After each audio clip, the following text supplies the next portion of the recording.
네, 안녕하십니까. 오늘은 8월 25일 수요일 연중제 21주간 수요일입니다.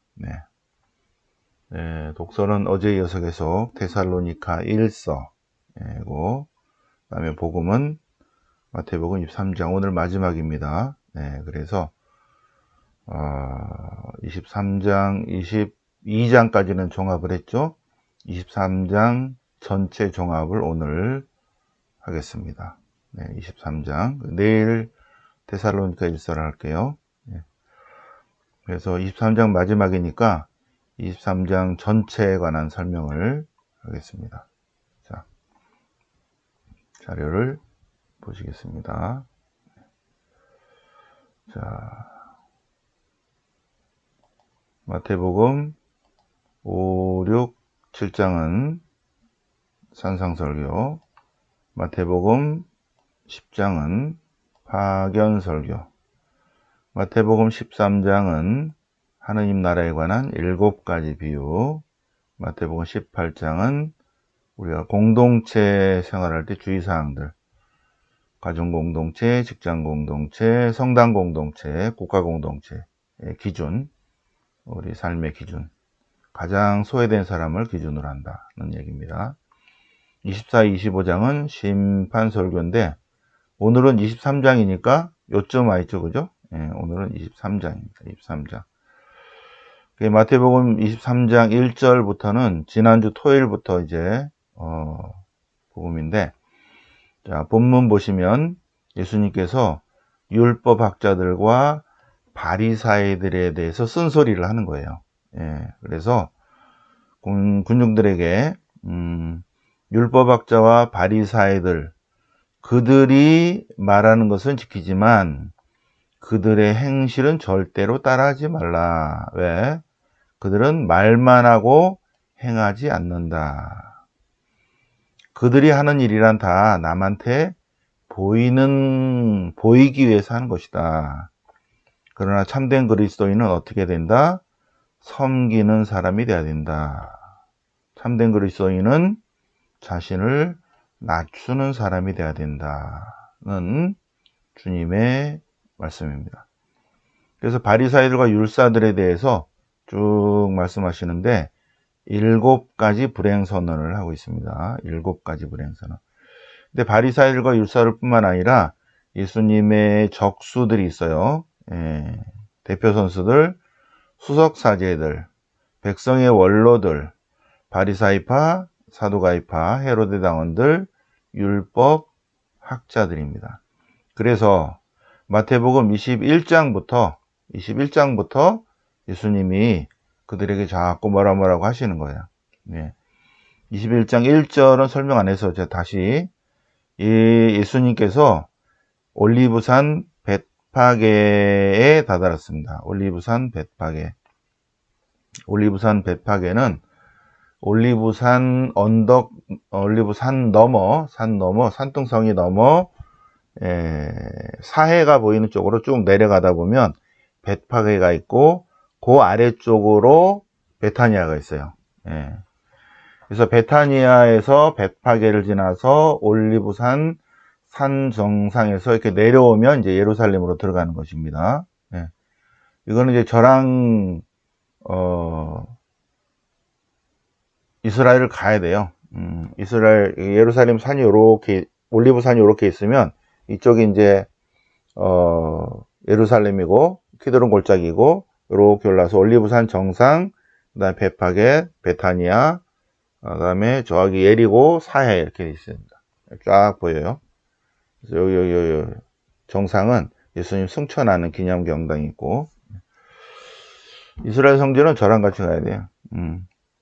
오케이. 자, 이게 벳파게 가서 벳파게 다다랐을 때 예수님께서 가서 나귀 하나 갖고 오라. 그래서 어린 나귀를 타고 이제 예루살렘으로 가니까 사람들이 막 옷을 벗어놓고 나뭇가지를 놓고 호산나 호산나 했던 거예요. 오케이? 그래가지고 성당에 들어갔더니 이제 수석자의 율법학자들이 이제 기분 나쁜 거예요. 사람들이 막 군중들이 환호를 하고 자기 옷을 깔고 주님이 오시는 길을 준비를 하고 어린아이들도 막 호산나 그러고 막 나뭇가지 들고 그러니까 수석사제들과 율법학자들이 예수님께 와서 아니 애들이 소리치고 있지 않소 왜 그럽니까? 그러니까 예수님이 그들에게 수석사제들과 율법학자들에게 애들이 이렇게 환호하지 않으면 돌들이 소리칠 거다. 그리고 아기들과 젖먹이들의 입에서도 주님을 찬양하는 것을 나오게 하셨다는 말씀을 하고 계십니다. 예. 그래서 그들을 두고 다시 베타니아로, 베타니아는 라자론의 집이 있는 거죠. 그 예루살렘 산 전체가 라자론의 땅입니다. 예루살렘 산, 올리브산 전체가 라자론의 아버지 땅인데 라자론의 집은 동양을 향해 있어서 되게 햇빛도 잘 들고 그러죠. 베타니아 조금 더 그 위에 올라가면 벳파게, 그 다음에 올리브산 정상, 그 다음에 겟세마니 동산 그 아래가 그 키드론 골짜기 예루살렘 이렇게 됩니다. 베타니아로 갔어요. 베타니아 1라운드에서 이제 이렇게 다운을 시키고 2라운드에서 다시 다음날 성전에서 가르치실 때 이제 수석사제들과 원로들이 또 왔어요. 그래서 예수님께 와서 무슨 권한으로 성전에서 가르치냐 하고 덤비는 거죠. 그러니까 예수님께서 그럼 세리자여는 무슨 권한으로 세례주냐? 그러니까 모르겠다. 그러니까 나도 몰라. 이렇게 그들에게 나도 모르겠다 하시면서 두 가지 비유를 말씀하십니다. 왜 몰라? 나도 몰라. 근데 잘 들어봐.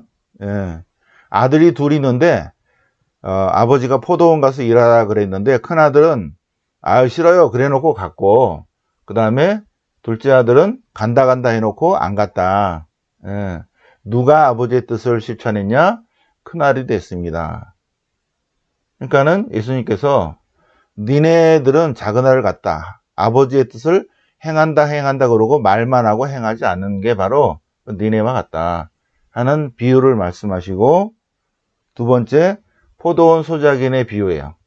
포도원 소작인의 비유도 그들에게 말씀하신 거예요. 그들에게. 그래서 예를 들어서 또 하나 들어볼까? 예를 들어서 어떤 포도밭 주인이 이제 포도밭을 잘 꾸며가지고 소작인들에게 이거를 갖고 오라. 나중에 이거 포도 다 되면 한 반 정도만 나한테 주면 된다 하고 떠났는데, 포도철이 돼서 소출을 받아오라고 종들을 보냈는데 이 소작인들이 하나는 붙잡고 하나는 매주라고 하나는 죽이고 하나는 돌좀 죽이고 그랬다는 거죠.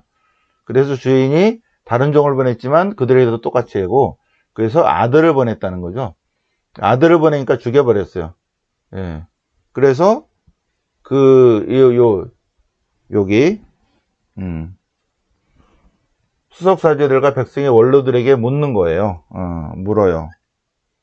그러면 포도밭 주인이 와서 그 소작인들을 어떻게 하겠는가? 그러니까 다른 소작인들에게 주겠죠.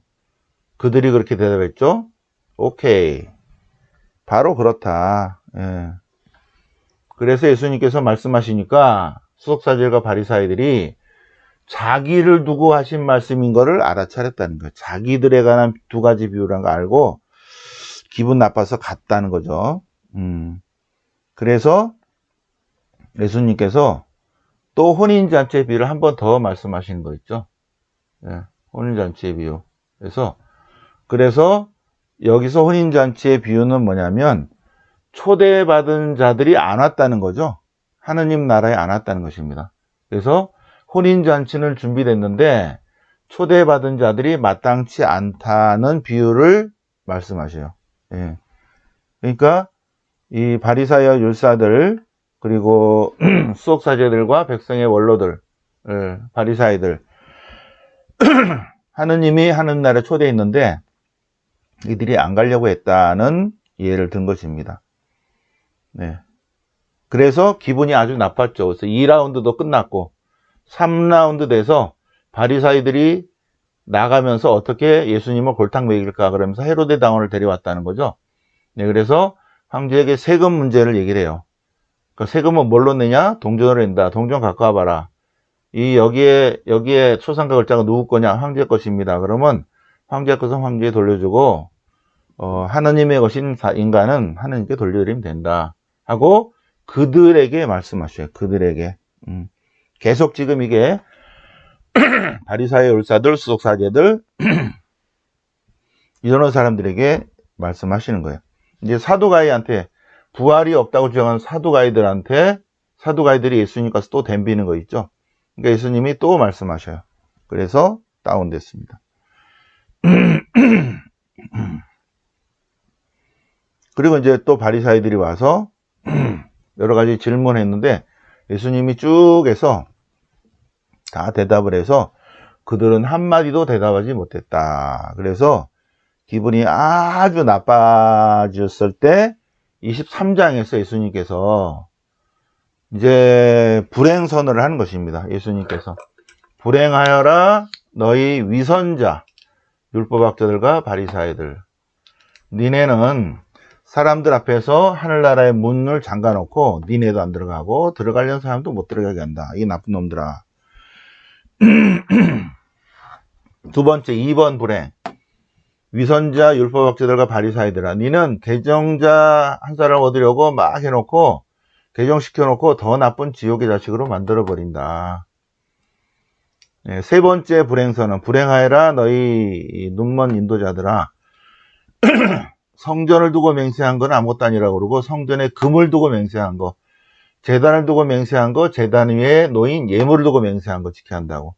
이 나쁜 놈들아 하고 또 말씀하시고 어제 복음 4번 불행선언, 11조에 관해서 박하와 시라와 소해양의 11조는 내면서 정말로 중요한 공정과 정의, 신의, 자비, 이게 제일 중요한데 왜 그런 거는 행하지 않는가, 이 나쁜 놈들아.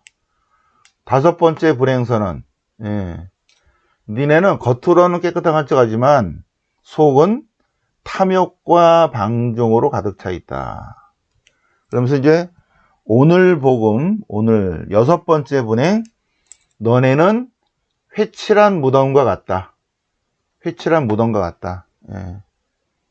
회칠한 무덤은 흰색으로 칠해요. 회칠을 해놔. 왜? 속에 뼈들이 있으니까, 부정하니까 혹시 잘못하면 그럴까봐 표시를 해놨다는 거죠. 근데 속은 뭐예요? 겉은 하얗게 해놨지만 속은 썩은 뼈들로 가득 차 있다. 너네가 그렇다는 거예요. 7번째 불행, 니네는 주님의 예언자들과 주님의 의인들의 묘를 꾸미면서 우리 전 세대가 이렇게 했다고 얘기하는데, 정말로 중요한 것은 그들의 예언자들의 메시지, 의인들의 의로움을 본받아야 되는데 니네는 그 묘비만 만들고 있다. 이 나쁜 놈들아 하고 7번이나 불행선언을 하십니다. 네, 그러시면서 마지막으로 예언자들을 죽이고 파견된 자들이 돌을 던져 죽이게 하는 이 예루살렘아, 암탉이 병아리를 모으려고 하듯이 얼마나 이스라엘을 모으려고 했던가 하고 눈물을 흘리시는데, 눈물 흘리시는 그 장소에서 성당이, 요만한 조그마한 성당이 있는데 그 성당 재단에 동그랗게 해서 암탉이 병아리를 모으는 그러한 모자이크가 되어 있어요. 그 재단 앞에 예수님이 그 자리에서 눈물을 흘리신 그 장소에다가 조그마한 눈물 성당을 만들어 놨습니다. 네. 바로 이거 예수님의 눈물입니다. 눈물. 암탉이 제 병아리들을 날개 밑으로 모으듯이. 그래서 여기까지 23장 끝입니다. 23장 끝. 여기까지. 23장 전체 왜 예수님께서 바리사이들과 율사들에게 불행선언을 했는지, 왜 그랬는지 21장부터 쭉 충돌이 쭉 있어 왔고 왜 그랬는가. 그 율법의 정신은 공정과 정의인데 그 핵심은 빼놓고 다른 것들을 자꾸 강조하고 있기 때문에 바리새인과 율사들, 수석사제들, 백성의 원로들에 대해서 계속 쓴소리를 하고 계시는 것입니다.